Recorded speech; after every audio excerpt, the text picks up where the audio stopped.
Temple Baptist Church in Greenville, Mississippi has been offering drive-in services. It's kind of like the drive-in movies of yesteryear.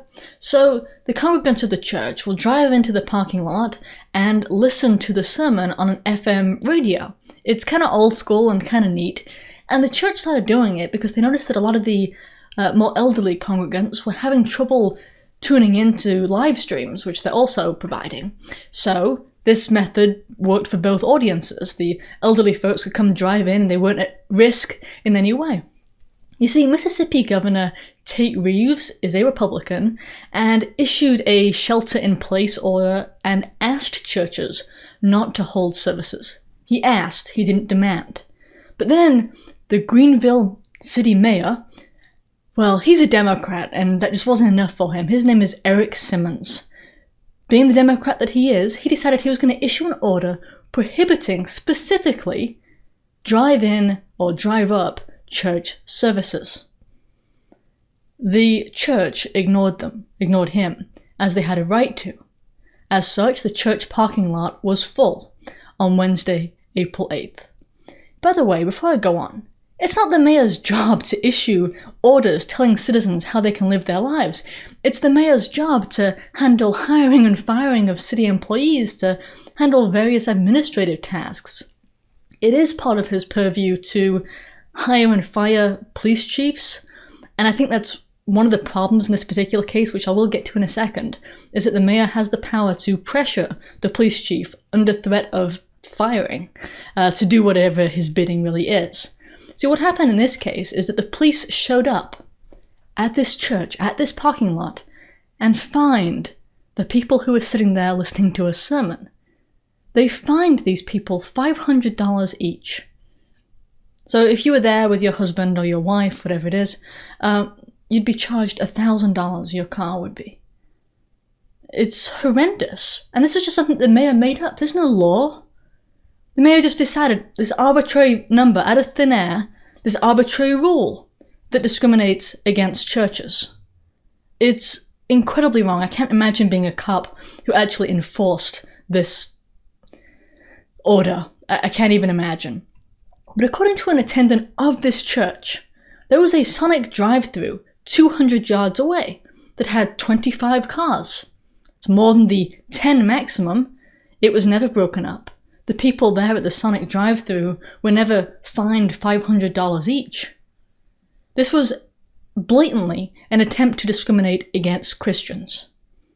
There is an organization that is now suing on behalf of this church and a couple of other churches from the same city that were doing exactly the same thing.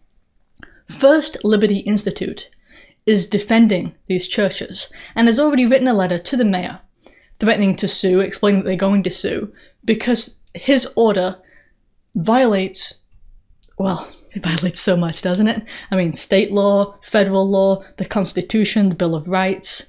So, yeah, pretty much everything. But let's take, for the sake of an argument, right, that this virus is actually a super threat. You know, it's super deadly. Well, does this church, service in your cars, does it really present some great exposure risk? People have their windows rolled up. They're listening to an FM radio. They're completely separated via cars. The potential exposure to the virus would be greater in grocery stores, pharmacies, liquor stores, abortion clinics, during restaurant pickups. All of these are still allowed. But not a church service. Now, it has to be shut down. That's what I mean when I say this was blatantly an attack on Christians. The only exposure these people had to other people was when they had to roll down their windows to receive tickets from police officers. Remember, these are elderly folks who decided to drive up and do this. They're being exposed by the police themselves. Ironically, this virus is most likely to spread through police contact. Police held them there against their will, forcing them to have this contact, forcing them to receive these tickets, but it's for the people's safety. Of course, right? I mean, this is what we're being told. It's for everybody's safety. It's for the benefit of the collective. No, it's not. None of that is true. And I find it horrendous. This crisis has exposed authoritarian fascists amongst us. Some of those people have been waiting for an opportunity to really exert their power, to bully people, and in some cases to intentionally discriminate against Christians. Far too many of those people are wearing badges.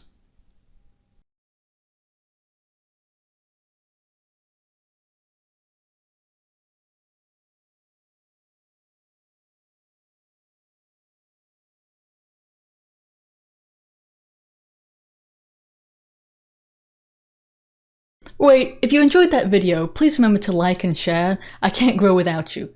Also, if you want to be reliably notified of new videos, don't forget to subscribe to the newsletter. If you're able to support the production of these videos, I'd appreciate it if you'd subscribe at Subscribestar, or maybe get one of the healthier products, or even get some merch.